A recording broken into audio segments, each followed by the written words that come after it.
तो देखते हैं यहाँ पे क्वेश्चन नंबर 3 में हमसे क्या पूछा गया है। A ladder has rungs 25 centimetre apart. The rungs decrease uniformly in length from 45 centimetre at the bottom to 25 centimetre at the top.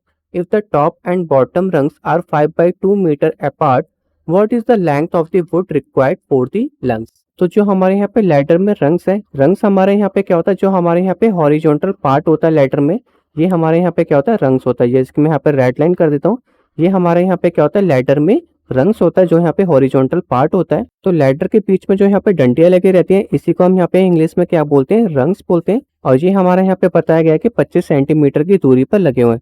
तो ये हमारे यहाँ पे 25 सेंटीमीटर की दूरी आपको डायग्राम में भी दिख रहा होगा। ऐसे यहाँ पे कितने रंग्स लगे हैं वो हमें यहाँ पे बताने। उसके बाद जो हमारे यहाँ पे बोला गया कि जो यहाँ पे बॉटम की यहाँ पे जो रंग्स है वो हमारे यहाँ पे क्या 45 सेंटीमीटर की लेंथ है, और जो हमारे यहाँ पे टॉप है वो हमारे यहाँ पे क्या 25 सेंटीमीटर पे है।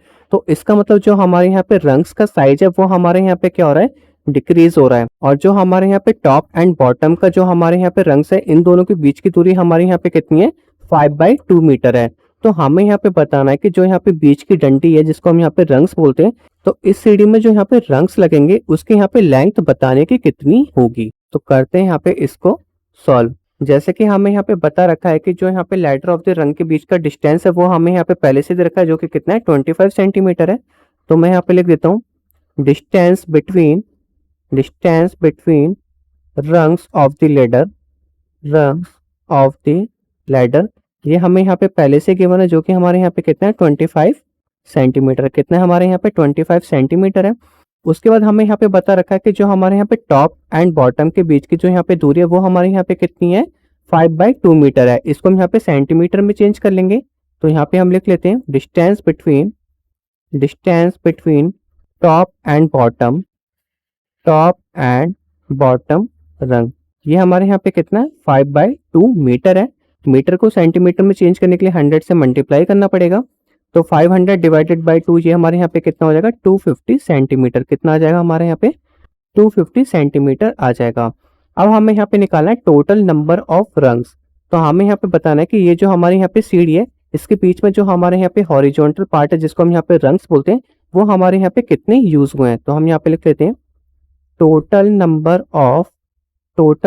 Of rungs. तो ये हमारे यहाँ पे कितना आ जाएगा, टॉप एंड बॉटम रंग का जो हमारे यहाँ पे दूरी है, इसको हमें यहाँ पे डिवाइड करना पड़ेगा जो हमारे यहाँ पे distance between rungs of the ladder है। तो इसके लिए हमें यहाँ पे जो टॉप एंड बॉटम की दूरी है, जो कि हमारे यहाँ पे कितनी है 250 सेंटीमीटर है, इसको हमें यहाँ पे डिवाइड करना पड़ेगा जो हमारे यहाँ पे क्या है, रंग एंड लैडर के बीच की दूरी है। ये हमारे यहाँ पे कितना है 25 सेंटीमीटर। जब हम यहाँ पे टॉप एंड बॉटम की बात करते हैं तो इसमें हमारे यहाँ पे एक रंग रह जाता है, तो यहाँ पे +1 कर लेंगे। तो ये हमारे यहाँ पे कितना हो जाएगा, 10 + 1 11 आ जाएगा। तो जो यहाँ पे टोटल डंडी लगी है वो हमारे यहाँ पे कितनी लगी है, 11 लगी है। या कह सकते हैं जो हमारे यहाँ पे टोटल नंबर ऑफ रंग्स है वो हमारे यहाँ पे कितने हैं, 11 है।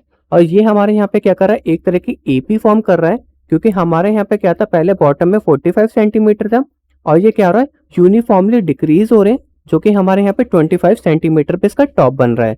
तो यहाँ पे जो एपी होगी वो हमारे यहाँ पे क्या होगी, डिक्रीजिंग ऑर्डर में होगी। किस में होगी, ये हमारे यहाँ पे डिक्रीजिंग ऑर्डर में होगी। डिक्रीजिंग ऑर्डर में इसलिए होगी क्योंकि जब हम यहाँ पे बॉटम से टॉप पे जा रहे हैं, तो ये हमारे यहाँ पे जो रंग का साइज है वो हमारे यहाँ पे क्या हो रहा है, डिक्रीज हो रहा है।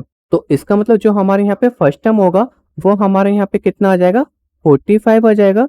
और जो हमारे यहाँ पे लास्ट टर्म होगा, इसको हम यहाँ पे एल से डिनोट करेंगे, वो हमारे यहाँ पे कितना हो जाएगा, 25 सेंटीमीटर होगा। और उसके बाद जो हमारे यहाँ पे नंबर ऑफ टर्म्स होंगे, नंबर ऑफ टर्म्स का मतलब जो हमारे यहाँ पे टोटल नंबर ऑफ रंग्स होंगे वो हमारे यहाँ पे कितने होंगे, 11 होंगे। तो ये हमारे यहाँ पे कितना हो जाएगा, 11 हो जाएगा। अब हमें यहाँ पे क्या निकालना है, सम ऑफ एन टर्म निकालने। इसका फॉर्मूला भी हम यहाँ पे लिख लेंगे, सम ऑफ एन टर्म। इसका जो फॉर्मूला होता है वो हमारे यहाँ पे क्या होता है, SN = n/2 ब्रैकेट में a + l।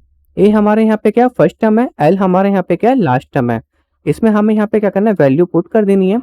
तो ये हमारे यहाँ पे क्या हो जाएगा, n की वैल्यू हमारे यहाँ पे 11 हो जाएगी, एंड a की वैल्यू हमारे यहाँ पे कितनी थी, 45 प्लस लास्ट टर्म हमारे यहाँ पे 25 था। इसको यहाँ पे फर्दर सॉल्व कर लेते हैं। तो ये हमारे यहाँ पे क्या होगा, 11/2 मल्टीप्लाई, और जो यहाँ पे 45 को यहाँ पे 25 से प्लस करेंगे तो ये हमारे यहाँ पे कितना आ जाएगा, 70 आ जाएगा। 2 से यहाँ पे डिवाइड करेंगे तो कितना आ जाएगा, 35 आ जाएगा। और 35 को 11 से करेंगे तो हमारे यहाँ पे कितना आएगा, 35 को 10 से कर लेते 350 और उसके बाद हमें यहाँ पे 35 ऐड कर लेना है, तो ये हमारे यहाँ पे कितना आ जाएगा 385 आएगा। और जो यूनिट होगी वो हमारी किस में आएगी, सेंटीमीटर में आएगी। इसका मतलब जो हमारे यहाँ पे रंग्स के लिए लेंथ ऑफ वुड रिक्वायर्ड होगी वो हमारे यहाँ पे कितनी होगी, 385 सेंटीमीटर होगी। होप आपको इस क्वेश्चन का आंसर भी समझ में आ गया होगा। अब हम चलते हैं अपने नेक्स्ट क्वेश्चन की तरफ।